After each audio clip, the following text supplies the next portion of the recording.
Did you see the news on Kari Lake today, Vivek? I did not see it, no. So her election contest is going to trial. There are two main counts. 2 out of the 10. 2 out of the 10. It was chain of custody, and I think, do you remember what the other one was? Something to do with the counts. But yeah, the one was chain of custody being broken, and I forgot what the other one was. I forgot the other one. But I bring this up because we were just talking about big tech censorship, the FBI's involvement. Government tech censorship. Government tech censorship, you're right.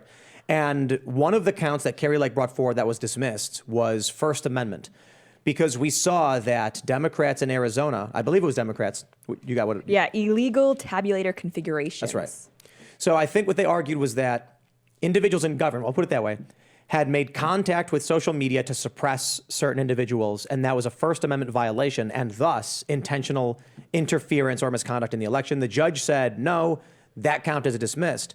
Because my view of this is that yes, we can see that the Hunter Biden laptop story, the FBI's manipulation, did interfere with the election. Absolutely. We're seeing poll after poll now show regular people saying if we had known about this story, if we knew it was real, we would not have supported this man for president.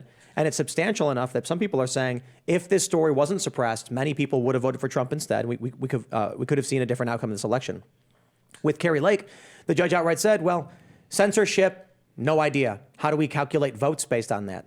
Well, that's kind of ridiculous because actually, if you look at election law, federal election law, you can't do certain things as a campaign regarding social media advertising, right? Because they see it as a violation. So it doesn't make sense to me that if you're a candidate, you can't spend however much you want on maybe social media ads, but then social media doing whatever it wants to censor different things, well, that's totally okay, right? Either we acknowledge the fact that, yes, social media and these advertising campaigns, they can sway people's votes, and therefore we need to control how much candidates spend into it and do all of these workarounds with super PACs, or we let social media companies do whatever they want because, we can't really decide how much posts might interfere with voting, right? You can't have it both ways. Right. I think the issue is we look at polls and we say X percent of people may have voted another direction, but how do you actually quantify the impact of these psyops, of this government tech manipulation?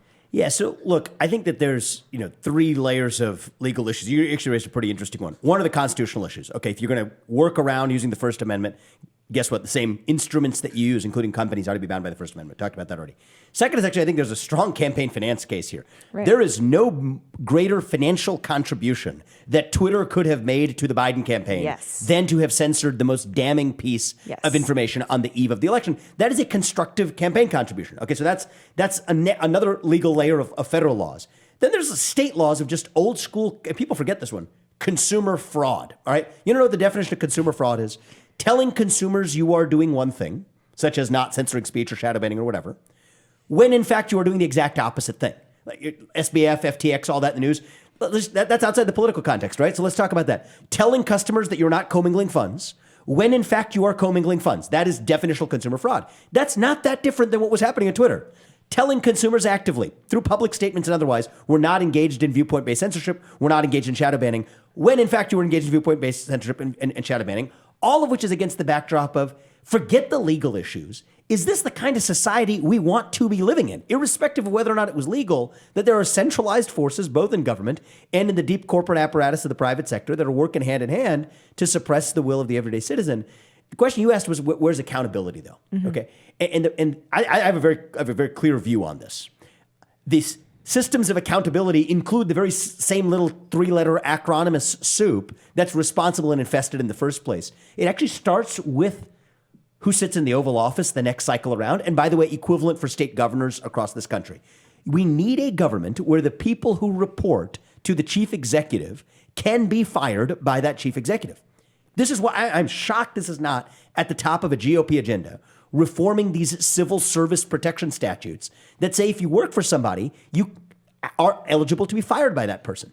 So one of my big, successful chapters of my biotech journey was actually by doing business in Japan. We did a $3 billion deal at the end of 2019. I spent countless days that year in Japan. And the funny thing in Japan, it's true in Japanese pharma, it's true in almost Japanese corporate, is that even if you're the CEO of the company, you can't actually fire the guy who's the head of your research division or the head of your commercial division. Turns out that means if the CEO says this is the direction that the company's going, If the guy who's running research doesn't agree with you, he's going to keep doing whatever project he was working on before anyway, because if you can't be fired, it means you don't really work for the person who you elected, who was put in that position. So that's in the corporate context. It's not any different in the governmental context. We need to make sure that the people who we elect to run the government are the people who run the government. And I personally think this is one of my big disappointments in Donald Trump is that you have a guy who will complain and identify the problem in a lot of ways, but will complain about Anthony Fauci, will complain about James Comey. Doesn't fire them. When the thing you got to do is very simple. Yeah. You fire them, you fire the legions of people who work for them, you fire the managerial industrial complex underneath and around them.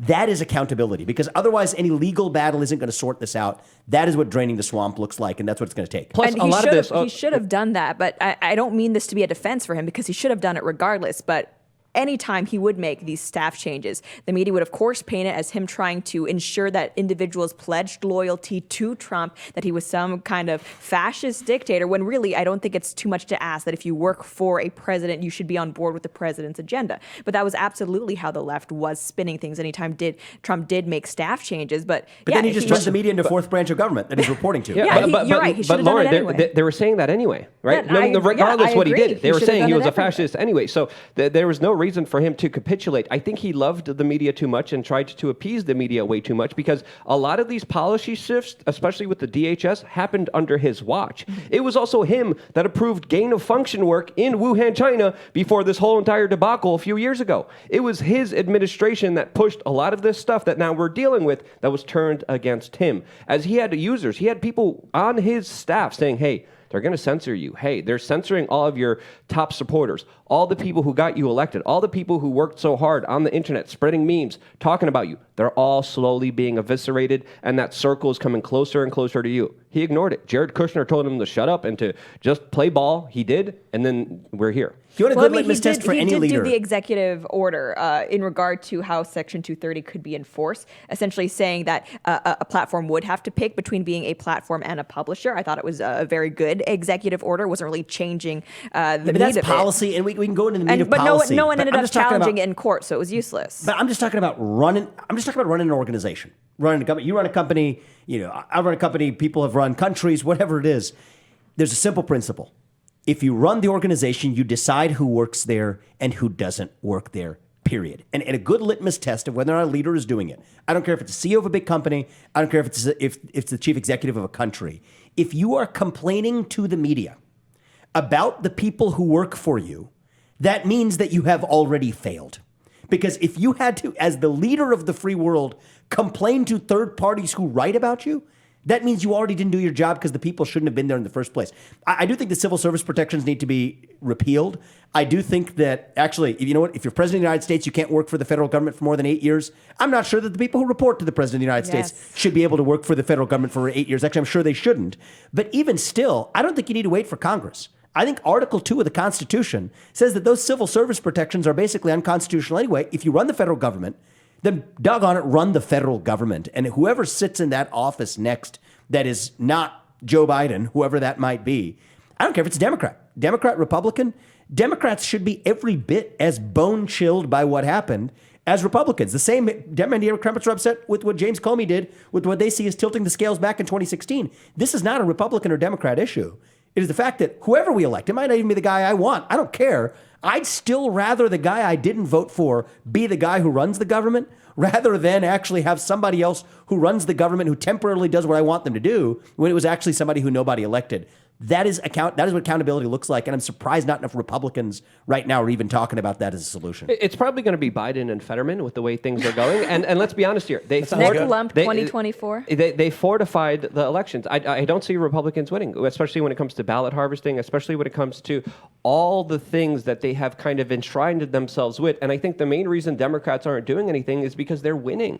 The intelligence agencies are using them right now, and they're, of course, benefiting greatly. They're getting getting all the seats in Congress, in the Senate. They're getting the presidency, and most likely you will still get the next presidency and probably control politics for the next few decades unless something drastically changes, which I don't see it drastically changing. Well, what's interesting, if you look at all the, quote, anti-establishment leftists who traditionally would have been against operations covert by the FBI against the American people, you would think that a psyop like this would upset them. But what we see is because the outcome happens to be one that they favor and that it's censoring their opposition, they're silent, right? Because the old song and dance used to be, oh, it's a private company, they can do what they want. Now that it's been revealed, it's actually not just a private company, there's state involvement. Now they're saying, oh, well, you shouldn't have the right to do that, spread quote unquote misinformation or hate, whatever they want to call it, in the first place. So, I mean, what we see is that people say that, leftists have double standards. There's actually one very consistent standard. If it helps me, it's good. And so that's why we see so many people who, again, like actual progressives who should be anti-FBI running cover for the swamp. I don't mean to get too abstract here, but here's a pattern I see in the moment we live in general. Okay, people are addicted to the drug you will give them. Here the drug is that you give the leftist here, as you call it, is the outcome you want. So we will violate whatever procedural norm we clearly held near and dear to our heart if we at least get to the place we want to in the short run. By the way, that's the same human intuition that led these social media companies to get as powerful as they did. You give something away for free. That's the other thing. People will flock to it. People forget, if you get something for free, that you're means, the product. Yes, you are not the consumer. You are the product. But we have this cultural moment we live in that as long as you get that it's like a little hamster on the wheel. As long as you get that little jolt, that serotonin surge, that experience of satisfaction, you are willing to trade off the thing that in your deeper soul matter to you over the long run. Be it your data, be it your privacy. In the case of index funds, I mean, this is what I spend my day job, your right to express yourself as a shareholder in corporate America, give an index fund away for free. They'll say, fine, I'll hand over my vote. The idea that actually I care about autonomy and individual procedural justice, I'll give that away if you actually put my guy in office. We live in this deeper cultural moment where the everyday citizen is so effete, so weak-willed that we will trade off the thing that we know we care deeply about for some short-term outcome. And that's what the managerial class is exploiting. Like, I don't even see this as a left and right issue. It is a battle between the managerial class, the bureaucrats who staff the middle layers of, from our universities to our government to most large companies in the private sector. The managerial class is able to give the masses what they want, like feeding cocaine to a drug addict. But because that drug addict is willing to accept it, the managerial class is able to wield its power. And I just think that's the defining. To me, it's less about left and right. It's more about this managerial technocracy and bureaucracy versus the everyday citizen, because the everyday citizen's inner level of fortitude was so lacking that they were able to be bribed into it in one sphere of our lives from another. That's what I see happening. You talked about how, Democrat and Republican should both be concerned about this. Excuse me. But I think what I see with Democrats and Republicans is all they want to do is the bare minimum to maintain power, to stay in office, to have a job. They don't actually want to do anything that could harm them. So what we see with Republicans is throw the bare minimum out there for the red meat to the base, stay in office, say what you got to say. The Democrats, of course, have a more fervent base with many of these younger leftists, so they're forced to actually try and give them a little bit more, even though they don't want to. I think if Democrats and Republicans had their way, they'd sit back and never say another word and just keep getting their paychecks.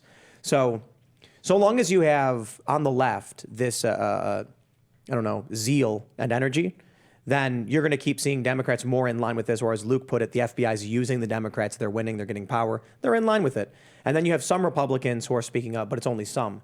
I guess my point on all that is, sure, it should be a problem for Democrats and Republicans, but I don't think they're actually there in the fight or concerned about anything. I mean, maybe there's like 10 members of Congress who actually care.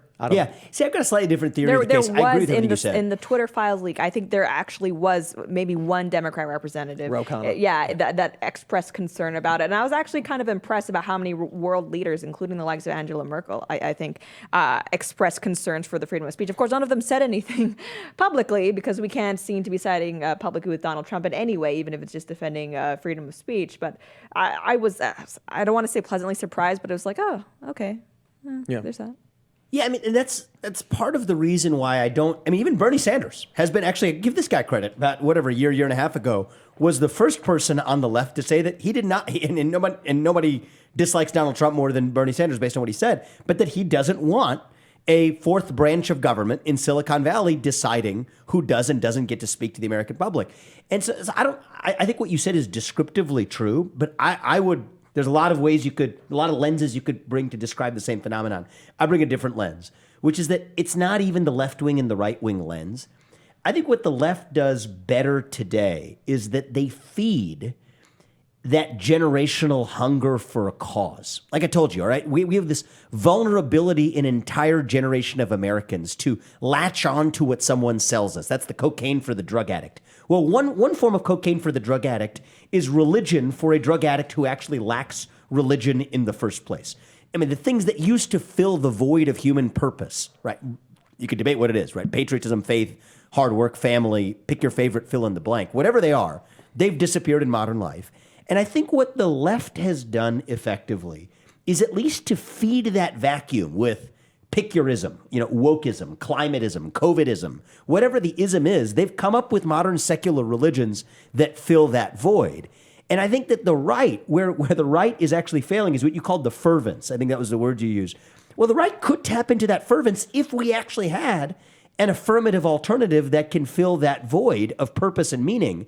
And I think instead myself included, are just taking, playing a game of whack-a-mole, taking a jackhammer to one form of poison at a time, instead of figuring out what is the alternativism. Maybe it is Americanism. Thanks for watching this clip from the Timcast IRL podcast. Hang out with us live Monday through Friday at 8 p.m. and become a member over at timcast.com for uncensored, members-only shows exclusive. Thanks for hanging out, and we'll see you all next time.